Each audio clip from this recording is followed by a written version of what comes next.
What's going on, guys? Leaman Griffin here, and today we're going to be talking about the five things that I do not like about my 2020 ZL1 Camaro.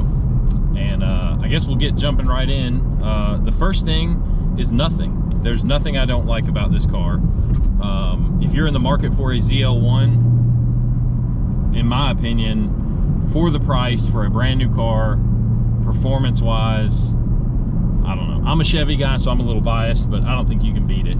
Z06s are a little more aggressive, but they're also a little less realistic for daily driving. So, and you can't really get one. You can get one used for maybe a little bit cheaper than this, but a new one, well, first of all, you can't buy a new one anymore, but even like a 2019 or something is gonna be 80 or 90 grand with low mileage on it. So, right now we just actually crossed over 300 miles on this one. So I've had it about a week now. And again, the title's not misleading. There are 0 things that I do not like about my 2020 ZL1. Now, 5 things I don't like about my Camaro, because it's the same car as a Camaro. Yes, it's got 650 horse, 650 torque, magnetic ride, blah, blah, blah, all the cool stuff, the wheels, the brakes, all that good stuff. But if we're just talking about the car itself as a Camaro, we're gonna go through the 5 things I don't like about this car. Probably the first thing I don't like about it is the big hot topic with these cars, and everybody I've ever talked to with a Camaro says the same thing. You can't see anything out of that back window. And the blind spots in this car are just incredible. Like the back pocket window is barely a pocket. It's just a hole that happens to have some glass to fill it in. It's funny because on the inside, the window's like 6 inches long, and on the outside, it's like 18 inches long. So they're using that window to hide some structural stuff, I'm sure. So that's probably the first thing, the back window. Now, Chevy did try to help with this a little bit on some of the higher option cars, and they've got the rear view camera, so you can actually flip the little lever on your rear view mirror and it turns it into a camera like this. But still, it leaves a lot to be desired, and you can zoom in, you can change the brightness, you can move the camera around a little bit.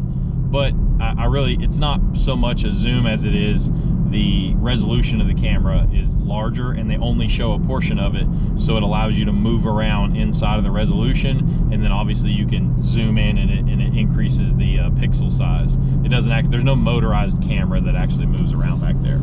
So that's probably number 1 thing I don't like about it, is the blind spots.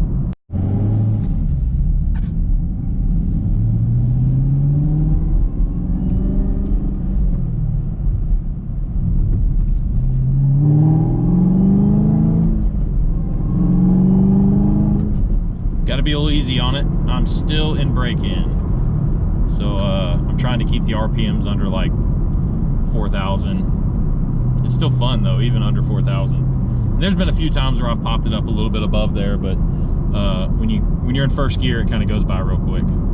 So the second thing I don't like about the 2020 Camaro, and this is really 2016 to 2020 because they're all the same body style, is the driver's footwell.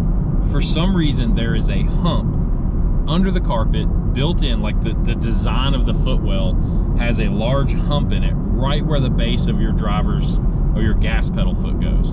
So if I'm in it, my foot's a little further down. But if I'm just cruising, I've kind of got my toes on the gas pedal, and so the heel of my foot is sitting right on the edge of this little hump, and because of the rubber floor mats, it just like slides off of it. And so every 5 minutes, I've got to lift my foot back and reposition it. And you'll hear a little squeak there.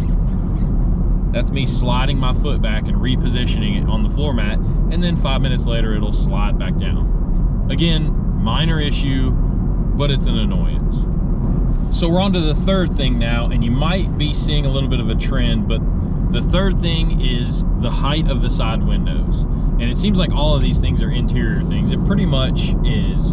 And that's where I live. This is the inside of the car. This is where I'm doing the most and spending the most time. You know, I love looking at the car, but at the same time, like interacting with the car wise, the interior is where you're gonna get most of it. So the height of the window, the problem is when I go through a drive-through and they hand me a drink, like sometimes I'll run and pick up food for the family.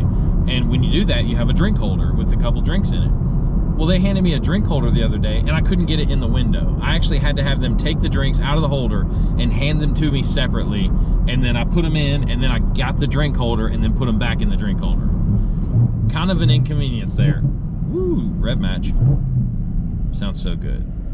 Oh, nobody around.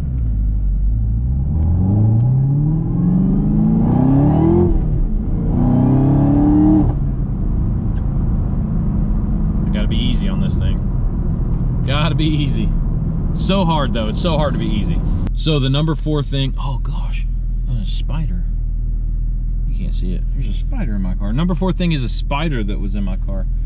No, anyway, the number 4 thing that I don't like about my Camaro is putting on my seatbelt. And before you get that taken the wrong way, what I mean by that is the act of putting on my seatbelt. Look at this. So when you're in the car, like, to reach your seatbelt is just it's excessive.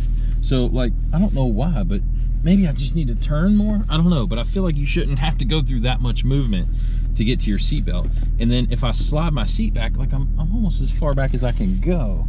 And I just feel like the Corvette, so I had a C7 before this, and the Corvette had like these little deals in the seat, if I remember correctly, to where like it held your seatbelt up a little closer so you could get to it. And this car is just like, it's just a lot to get back there and reach your seatbelt. Now maybe I could come under. It's still a lot. Like, I'm a big guy, I'm 6'2", 240, but like, I don't know, it just seems like a lot of work to get back there and get your seatbelt. Maybe over top there, but then it's weird pulling. I don't know how to fix that, but that's one of the things I don't like about this car, is the annoyance of like fat manning your seatbelt.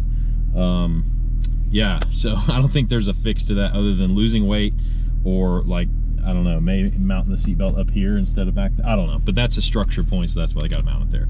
On to the next one.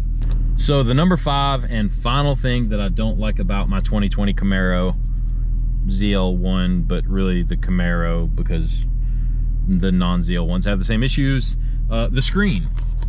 So this screen, well, you can't see it because of the sun, but it's aimed down. Like, I don't get that. Look at this from the side. Like, the screen itself is aimed down towards like right here area. And I guess I could be shorter, but I feel like the screen should just be tilted a little bit just to aim it up. When I first got in this car, it was a much bigger issue. When I looked at, like, I immediately was like, why is it pointing at the ground? Like, I feel like I need to be down here when I'm looking at it. It's gotten better over time. It's grown on me a little bit, but still, it's just kind of an annoyance to have that screen like pointed away from me. I don't know. You're watching this on a phone, like, take the phone and just turn it away from you. It's very weird. It's just an optical illusion. It's just your mind can't, it's like, turn it towards me. I don't know why you wouldn't watch it directly towards you. It just doesn't make any sense to like if this is your phone, like watching it at that angle or at that angle, it just doesn't make any sense. So I don't know why they did that. And maybe it was because the buttons, like if they brought the whole bottom out, it would block the view of this bottom row of buttons here. Maybe that's it. I don't know, but I feel like it wouldn't be that difficult to just bring the bottom of the screen out a little bit. Hey, C5 Corvette. But yeah, that's the number 5 thing I don't like. And to be honest, guys, if we're being honest, it's a good looking C5. If we're being honest, I'm searching a little bit because I really do like this car. Like, I'm not, these 5 things came difficult for me to, like, I had to think about them. And yeah, they've been nuances at some point. Man, that's a good looking Cadillac. What is that, an ATS? No, that's gotta be a CTS. Look at this Cadillac. Look at the front end on this car. Such a good looking car. CTS. Not a V. Still though. Very good looking car. Anyway. So again, I'll say these are really kind of, I guess I'd call them bougie complaints. They're not really, like, I guess the blind spot is probably the real issue, but other than that, they're all just kind of nuisances or annoyances, or You know, just things that are different. The screen, I mean, gosh, maybe it's because I'm tall, I don't know. But anyway, nothing major, but it's just things that I wish were a little bit different, and it's really small. Now, it may not be really small for them to fix things like that, but it can't hurt, right, to try. So there you go, guys. There you have it, the 5 things that I hate, I guess you could say, about my Camaro.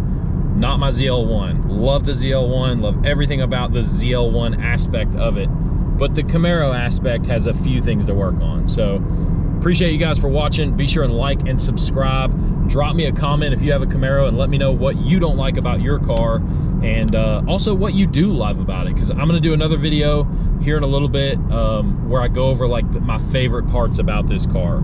So drop me a comment, like, subscribe, and we'll see you guys in the next one.